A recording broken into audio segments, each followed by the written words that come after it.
All right, Kansas City gets the #1 seed. There's a lot of interesting stuff going on here. I want to start #1 real quick to get this over with because I know it's been talked about all week. But your take, Chris Mueller, on what they did in terms of going so far to change everything and potentially having a neutral site field for the AFC Championship game. Did they have to go that far? They had a rule on the books already in place. I'm fine with what they did. It wasn't, they could have gone with the rule. They could have gone winning percentages for everything. They could have taken care of it with their on-the-books rules. I got no problem, though. Life's not fair, and ultimately it's only going to be a neutral site situation if it's the 1 versus the 2. And it may very well be. So it may well be. Like, I just, okay, so what? Well, because they had a rule in place, Mark. Yeah, I mean, I think they're in a bad situation. I mean, you have to do something at that point to try to make it fair.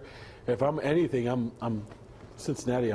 Was upset the coin toss. I mean, I think that was the biggest thing. If they couldn't beat Anthony Brown, though, and got themselves in a coin toss situation, that would have been pathetic. Situation where you're a 3 seed, they're a 6 seed, and I'm going to play over there on a coin flip. Right. I just thought that was way. And if it had come to that, man, I think there'd be a lot of. I think they used 11 steps when they could have used 1. They could have just gone with winning percentage. This is what it is. This is how we're going to play it out. We're going to harken back to the COVID rules, which were just a few years ago, and go with that and bore forward. All right, Chris, let's talk about these matchups now. What team do you surmise is going to be the team that comes out? I'm going to make a case for Jacksonville because I love what they do. I'm telling you, a surprise team. That Trevor Lawrence is just a much more talented Kenny Pickett because there are moments where you're like, holy crap. Team defensively than he's got a great flow. Yeah, he does. Okay. He's got longer hair, too. No, Lawrence is, like, so talented, but he makes some maddening plays, like missing Zay Jones, and they need to get bailed out by their defense last night. I should stick with the Chargers. They were my initial pick to come out of the AFC this year, and I don't feel bad about that. I'm going Bengals again as a repeat winner.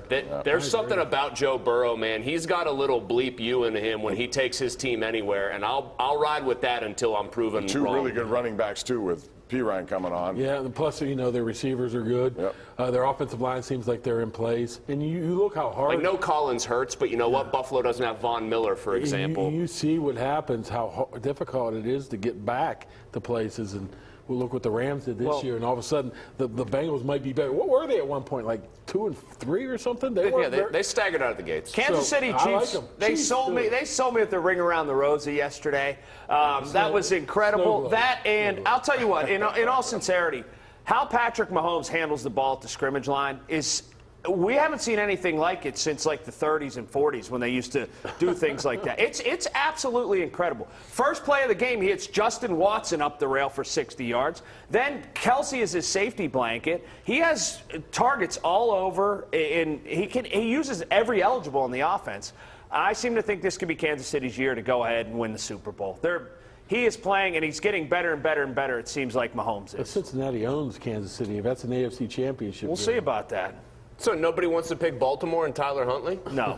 Jacksonville. How about Miami? Jeez, they're going to get. I'd give Jacksonville a better chance than Miami or Baltimore. Well, I like Jacksonville. I don't know if they're going to win this week, but I think they're going to be. If they do, they're going to be a tough team game. If Lawrence puts it together with like the way his talent dictates, they can get to the AFC title game. I just wouldn't bet on it happening. Well, who knows? It's all up for grabs. And when we come back, we're going to talk about who should be the coach of the year, who should be the offensive rookie of the year. It's next right here on the #1 Cochran Sports Showdown.